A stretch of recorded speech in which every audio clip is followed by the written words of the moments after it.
Hello, and welcome to another episode of the Director's Desk, where we bring today's hot topics to the forefront of conversation. I'm your host, Hale Bell, and I'm with my colleague, Hale.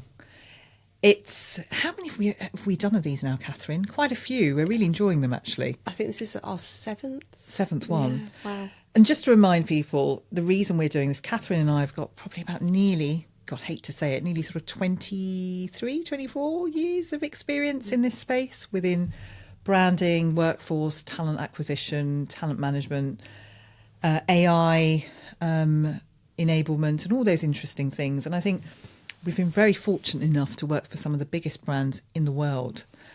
And we've seen great practice, we've seen awful practice, we've seen toxic practice. And I think this is a way of us just to share our knowledge with you, and just have some free therapy. Absolutely. So we hope you're enjoying the podcast, and we hope that you're getting something back. But yes, let's go on to what we're talking about today, Catherine. Brilliant, Bina, thank you. So today we are diving into the fascinating world of AI. And this is part one of our AI topic, because it is a really vast subject. It is, yes. But today we want to focus more so on skills. So AI and skills needed for employees to really thrive at work. And actually some of the effects of AI, some of the ideas people have, some of the kind of misconceptions as well, I think, because there is a lot of conversation around, oh my gosh, AI is going to take our jobs. Well, and then there's other conversations, a robot won't take your job, but somebody with a robot will. So actually we just want to bring to the forefront some of these misconceptions, have a conversation around it, what we're hearing, but also some interesting facts aligned to that as well. And I know, Catherine, it's a subject that you are really passionate about, and I know you've done a lot of work, more than me actually, over the last couple of years around it, and been part of some sort of events and groups. It is a fascinating subject, and I think before we go into it, if you say AI, showing I'm an 80s child, all I think of is The Terminator. Love that film, sorry people, but that's all I think of when I think of AI, and I think that's where a lot of people's fears, I'm not saying that it stems from the Terminator film, but it is robots taking over. But so it'd be really interesting to go through what we've both experienced and seen. But yeah. And I think on that as well, it's, there are so many different parts. So yes, Terminator, iRobot. Yeah. Another one, which I think a lot of people have brought to my attention. But actually, the world of, filtering, etc. But then there are our positioning of AI, so Gen AI, for example, and the large language models that are really advancing at pace and supporting multiple industries, so supporting manufacturing, healthcare industries, legal sector as well, and supporting employees really advance in the skills required, or enabling them to actually understand what skills they need to thrive. I can see the benefits of this technology and what it can do. I mean, the AI built into, Meta headsets, that virtual reality. I mean, I've seen some concepts of, a doctor in a remote country being able to be trained to do some complex surgery using AI tools and technology to help train them quicker. So there absolutely is advantages, but I think it's trying to explain to people the benefits and and the reality is that some jobs or role compositions will change. Yeah, absolutely. And they will, and that's what that's what we're hearing and what people are saying at the moment. And actually what we've been saying is that actually the creation of jobs with AI is something that people forget to talk about. They always think about, my job's going to be taken. Well, actually, no. The advancements in technology will bring more jobs to the forefront, but it's actually how us as individuals upskill ourselves and what are the relevant skills of the future to actually use this AI as well to be more efficient and effective. Yeah. And it's never going to have the emotional intelligence, as you say. You know, there's always going to be roles for humans. And I think a lot of the conversations out there broadly are, yes, it will do the doing.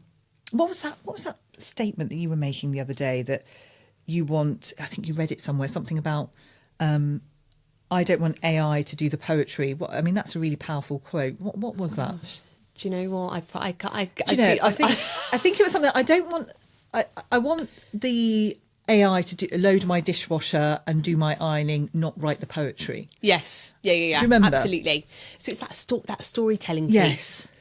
You know, that is, you know, and we're going to go on to kind of the intricacy of skills, but those real human skills that enable that storytelling. Yeah. I mean, you know, critical. and then there is a lot of cynics out there, including me, I must confess, to an extent, when my bloody Alexa can't even answer. And I'm sitting there going, my Alexa's not listening to me. It's playing random music. I know Alexa isn't the most advanced technology, but if it can't bloody tell me the weather, how is technology going to take over the world? So I think there is a lot of cynics going, it's not going to happen, it's not going to work. But we are both seeing some real true advantages of it. So yes, I could talk about this forever, but let's carry on. So, okay, let's go into our first section. So Bina, just thinking back, and before we get, I know we've got a big section on kind of critical skills, future skills, but I'm really keen to kind of go back to your experience, most recent, you know, work you've been doing. How can individuals adapt and thrive in a world where we have so many, you know, technological advances? I think it's a mindset, isn't it, KB? I think firstly it comes down to having the right mindset around the adaptability, being open to change. And again, age unfortunately does come into that. I mean, I'm a bit set in my ways, and I think Generation Z and the generations that are coming through are more adaptable to technology because they're using it a lot more. So I think the first piece is the open-mindedness of using it and knowing how to use it correctly. We all know there's technology out there. There's Chat GPT that helps you with your day-to-day. But I think the adaptation for me for technology is not only using it, but having the critical emotional intelligence to look to see what it's producing. I think that's the risk that people don't have, is just churning information out using technology and AI and not making sure it's accurate, which could be the huge downfall. So I think for me, on a very basic level, I think that is a key factor. 100%. And actually on that note, and I'm glad you brought that up, because, you know, if we think about Gen AI, for one, it's, you know, large language models, they learn. So we need to kind of help them evolve. So it's that human and AI interaction that's so important. But you actually touched on something just there around that do to review piece. So if we are just putting something through our and go, you know, help me out with this, we are assuming that is accurate. If you are working in healthcare industry and want to advance, you're putting something in. You know, we need doctors to actually be medically trained to understand. Not just put it into AI. God, I'm not going in for surgery. Well, exactly. You know, or if we are going to go down, I mean, just thinking like longer term or in the future, where robots, you know, are operating on us, there needs to be a human element of that in terms of actually interaction. 100%. There has to be. That element can't go. But I think there is a fear that the more AI that comes in, the more complacency across the board will happen. And it's really interesting. And, you know, yes, I've heard a lot about, you know, the artificial intelligence does learn. But then we're also contradicting that by saying that they'll never have the emotional intelligence of humans. Will it at some point? I mean, we all know if someone sends us an email that's run through AI, we know if they haven't checked it. Firstly, it's got American English, which is a huge giveaway. But you can tell when people have run through something through AI, and it's perfectly acceptable to do that. I think there's still a bit of a taboo that people are efficient that do that. but you got to check it. You got to check it, and you have to be able to tailor it. But I do fear that thinking, creativity will go. I mean, there's a lot of data out there that the more time you spend scrolling on your phone, the more time that you are not, reading and writing yourself, you're losing that creativity.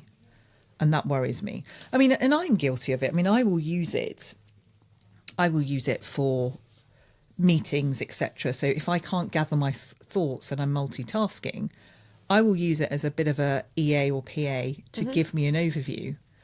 And I do that. And I do sometimes think, because I'm taking that framework from what AI gives me, have I actually not sat down and thought about something new that I could have added? And I am doing that a lot at the moment. So is the business I work for, or the people I talk to in the networks, losing the creativity of individual thinking? We both have a lot of experience, but I'm kind of relying on that because I'm short of time to give me a framework which I then adapt. Yeah. And I'm absolutely the same. So I think in terms of being more efficient with my time, it does help. So if you've got like a 50 slide deck, right? And Who are you presenting a 50 slide deck to? I'm not. I mean, they to actually be honest, they've got like picking out kind of the five key elements in that slide deck. Yes. I mean, chat GPT is good. Yes. You can put it through and it will pick out some ideas or whatever. Not that I put a professional slide deck through chat GPT, just to say, but just for example. But I do think on your point of creativity and some of these skills there, and we are going to come to some facts later on this, I think that's where those skills, that those softer human skills are going to be so critical in an AI world. So creativity, critical thinking, problem solving, project management, true leadership style as well. And that, I mean, there's so many write-ups around those softer skills that are more important than ever. And we need to instill those and support individuals in upskilling in those areas to really be effective in their jobs in a world of AI. And you're totally right. I mean, as you're talking, the other thing I'm thinking about is it's going to get really tricky for the younger generation, because that are going to start coming through the workforce as AI becomes a lot more established. Because if you think about it, we have both, and our generation and generations now, have worked our way through an organisation or a sector or a skill set. So we've learned that from the ground up. If AI is going to take away that grounding of learning, you're slotting people in at a particular level. So their ability to learn is going to have to be a lot quicker. And the credibility we have in our roles, because we've done it and seen it from the ground up, gives us the respect and the authority that we have. Yeah. That's going to be really tough, right? So I'm not starting here, I'm slotting in here. AI's taken that bit. How do I get that credibility? I wouldn't want to be someone coming through in a couple of years having to deal with that. And let's be honest, there will be less roles. There will naturally be less roles. There will be a different focus. There will be manager roles and leadership and all of that great stuff, but there will be less of them. The market will be more competitive.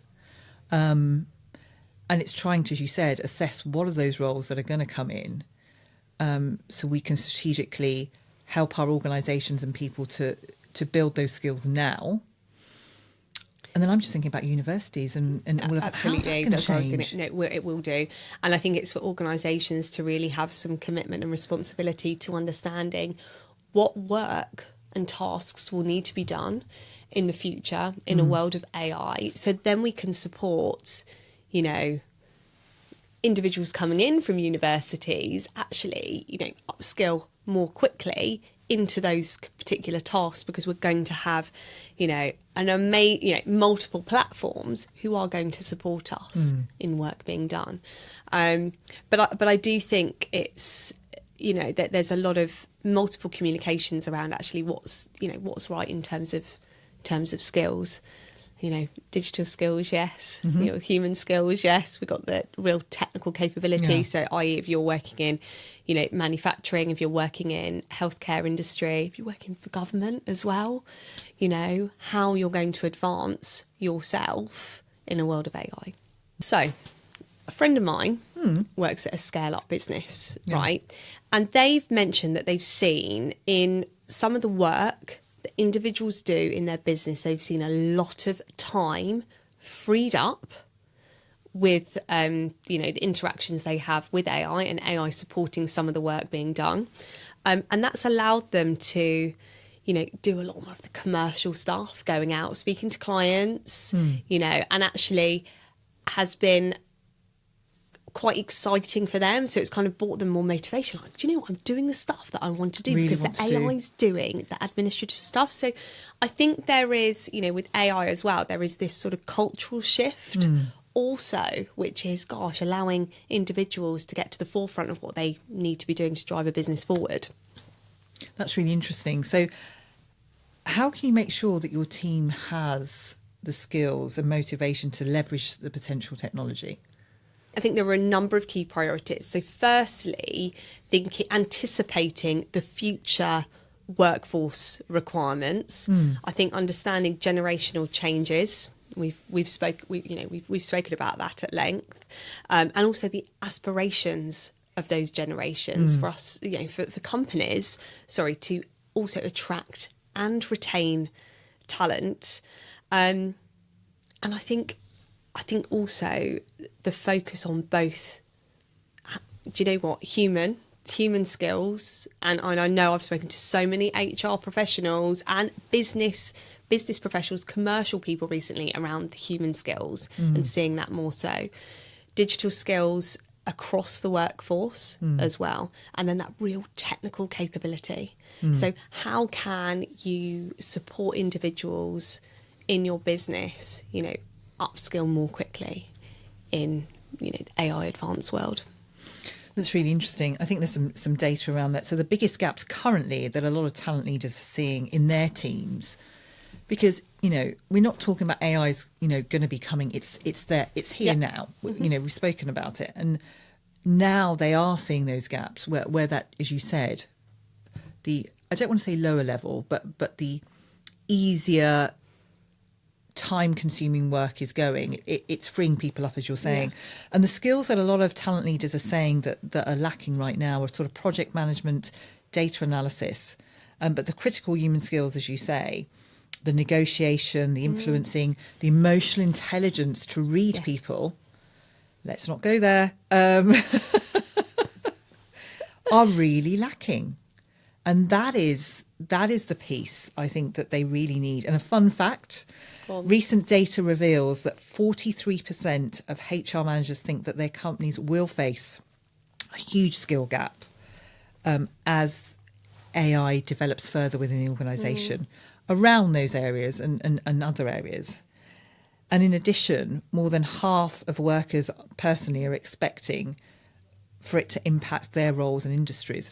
But the problem we're in right now, and I think we're seeing that in our networks and organisations that we talk to, is nobody knows exactly what's coming when. Yes. So it's a big waiting game, isn't it? It's a big waiting game of, do we start reskilling our people? Because the danger of that is you get them involved in something exciting that's not ready yet. They're demotivated in what they're doing. Where's the balance? But I think that is the crux of the situation where it's definitely coming, guys. It's coming your way. We're seeing it now. But when is the right time? And I think also, and I know thinking about strategy, workforce strategy, so companies are finding it very hard to think that far ahead. They're like, my gosh, I can't think that far ahead because I don't know what's going to happen with AI, rather than perhaps actually taking some risks, with it. I do have another interesting fact. I was going to say fun fact there. It's not an fun fact. Squirrel fact. Squirrel fact. So 80% of respondents in the latest Wiley Workplace Workplace Intelligence Survey say soft skills are more important than ever with the evolution of AI. So how do we ensure that, thinking about entry-level talent, Bina, how do we ensure that they are, set up for success with that? It's a tricky one, isn't it? And I think going back to one of our earlier episodes about the generation, it's a challenge, right? So we've got technology coming in my view. We've got individuals that are savvy with technology. Yeah. Generation Z and the generations coming in, our kids are very good with technology in general. Okay. However, because they are quite absorbed in their technology, the emotional intelligence of reading people and that piece and the critical thinking that we're talking about here, it is a gap. And I don't know exactly how we build programs to support them with that, but there has to be something. They've got the grounding. It's like building a house. They've got the grounding. They understand what it is, probably better than any other generation. Their emotional intelligence, the ability to read, the ability to influence and not get bored, because what we're talking about is looking at what technology is producing and checking it, which is probably not their forte, because they're not generally into the detail, is that skill that we need to support them with. But I'm not sure what the answer is. It's a tricky one to answer right now. I think no, and it really is, and I think that's what a lot of employers and companies are seeing. And I think whilst if we think about Gen AI specifically, whilst that can support us, employers be more efficient, there is a piece around levels of experience and knowledge that are playing such a big part in this. And whilst we're saying, it's going to do so much, actually, now we know having a level of knowledge in a particular field and levels of experience are going to be more so important, aligned with those, critical skills, so those critical human skills. So I think, obviously we could talk about skills forever, but I do think there's a piece around experience, and going back to that, piece around reviewing what AI is telling us, looking at some of those, what we call hallucinations in the AI, and understanding that, and that is all knowledge. And it is, as you said, that is all knowledge. And it goes back to my point earlier. If we're wiping out the grounding and learning for our grads, our entry level, my experience and yours is we can sit there and assess if something is right critically because we have done it. Yes. They are not going to have that. So that to try and train them to critically assess something that they have never done because AI has already done it is the gap that someone needs to think about pretty quickly. Yeah. And it is interesting. If you look at the legal market, for example, we know AI can go through hundreds and thousands of legal documents very, very quickly, bring out current case law, apply it to a case within minutes. Paralegals are non-existent now. They're just not in law firms. That role's completely gone because of that technology. But if you're not sitting there reading case law, you're not learning. I know you would have learned it in university as part of what you do to pass your degree, but it's not the same. But if you're not learning and reading it, there's a big skill gap. There's a lot of winging it, as I would say, which is a really interesting time for us to be in. And okay. Actually, on that note, and I'm just interested because I know we've touched on sort of jobs, etc. Earlier on in this session, but whilst obviously AI can advance companies, and it's it is an exciting, it's an unknowing time also. I'd love to get your perspective on job displacement. Yeah, I think if we look at big players, the likes of organisations who are renowned for their technology. So if you look at a lot of the case studies from organisations like that, finance teams. Finance, right? Yeah. It's a black and white answer. A number plus a number is a number. Those basic finance jobs are gone. I've seen the technology. I've seen that. Profit and loss accounts, all of that for big corporates, and this is my point that I'm going to come on to in a minute, that role is completely displaced.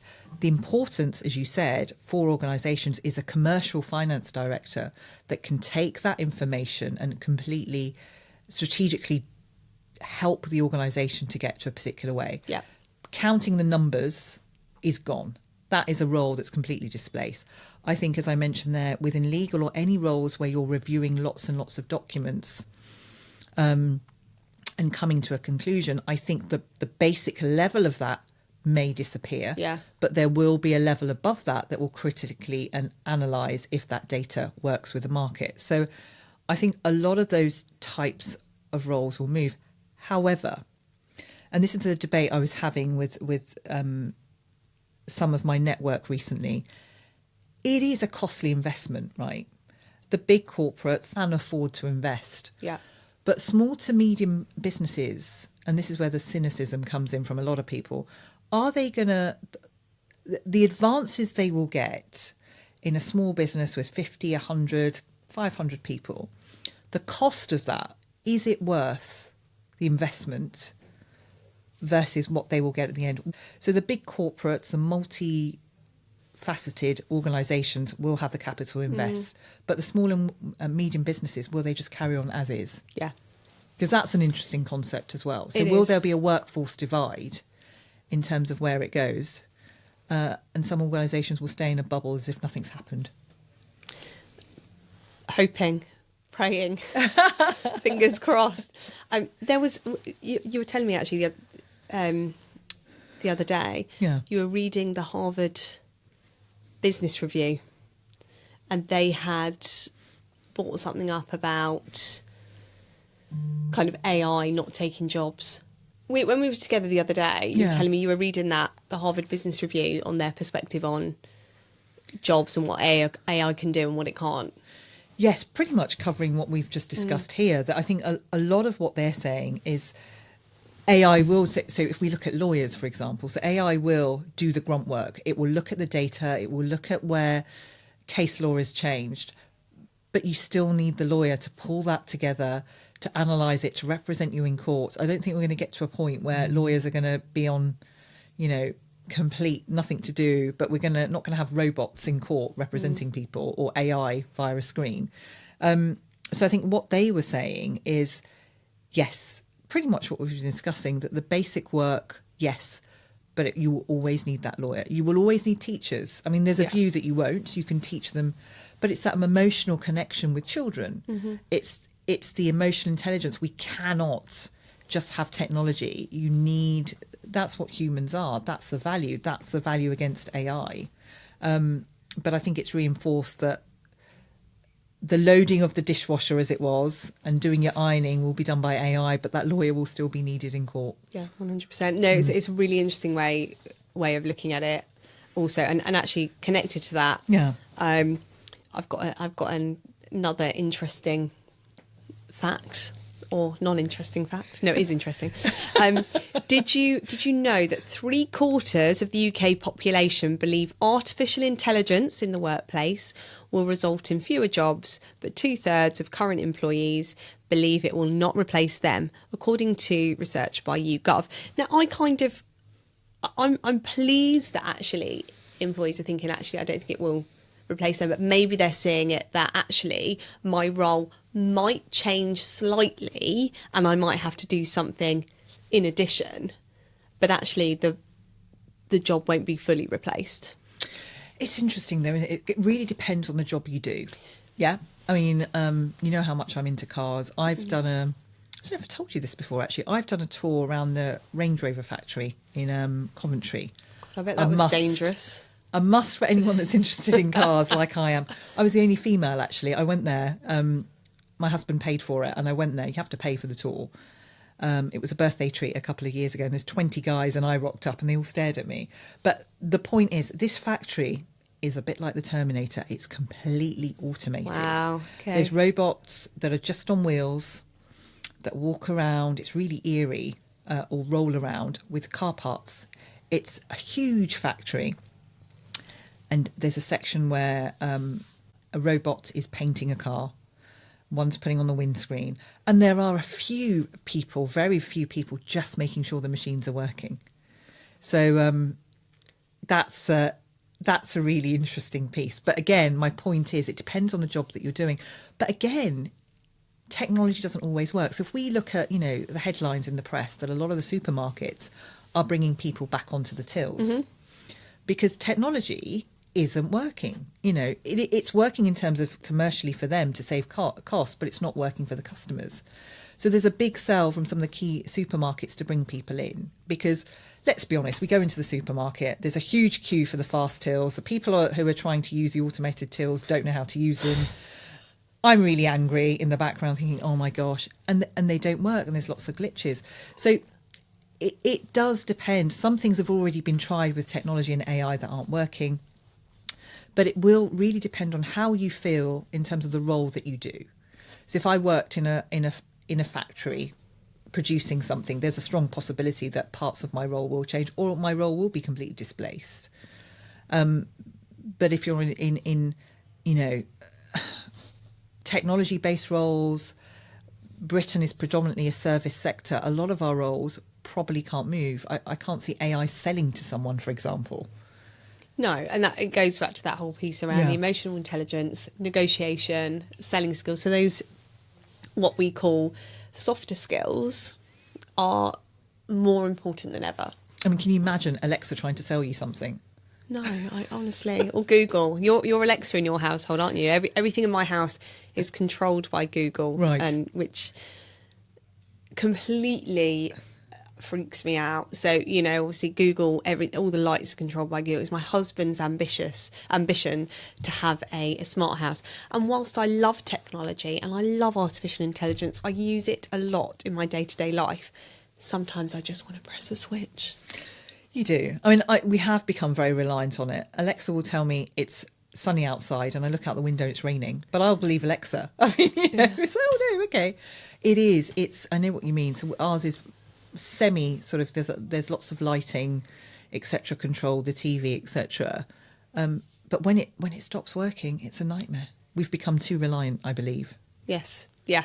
Absolutely, and also when we're talking about generations, and actually again, this is something that will feed into another generation's session we'll have. Is actually children now so reliant on technology in the world of AI, but to the point my 6-year-old will be going, oh, okay Google, lights on. She won't get out of bed until the light's on. Like, just get out of bed and switch the light on. Yes. It's that reliance on tech. But yeah, that's for a ranting session, I think. Definitely. And I think from what we're discussing in the digital world, upskilling is crucial. We have said that. So conversations with various individuals highlight the importance of digital skills, as you've mentioned, programming, alongside human skills of problem solving. That is what we need to get our populations, our grads, to think about. So university degrees that focus on, critical thinking broadly. Yeah. There will be skills like doctors, etc., lawyers that we've mentioned. The skill will not go, but it will change. Absolutely. But I think for a lot of us, it's that critical thinking, the ability to solve problems is where the push needs to be. And that needs to be integrated into our workforce strategy. And as I said earlier, how and when we start to retrain our people and when we start to overhaul education. Exactly. So, I mean, to your point, I think we've had a great discussion, and it is seen and it's out there. It's fact that actually those human skills, i.e., critical thinking, problem solving, negotiation, project management as well, and I'm seeing that as kind of a softer skill because it sits across everything, are more important than ever as we are in the world of AI advancements, and will continue to be. What we will do to everybody listening is this was part one. I think in terms of the advancements that are taking place at the moment and jobs specifically and skills required, we will be discussing in part two. Yes. And then obviously having more of an in-depth conversation linked to generations. So actually universities and how we support those individuals at the forefront becoming, more capable in certain industries in a world of AI. So perfect. Well, thank you everyone for joining us for another episode of the Director's Guest. Director's Guest. That is coming. We are going to have some guests. The Director's Guest is coming. Director's Desk. It's been great to discuss this with you on a very broad basis. As Catherine said, we've got a lot more coming. Again, please keep sending in your questions. We love reading them. And we'll speak to you soon. Thank you so much. Thank you so much. See you soon.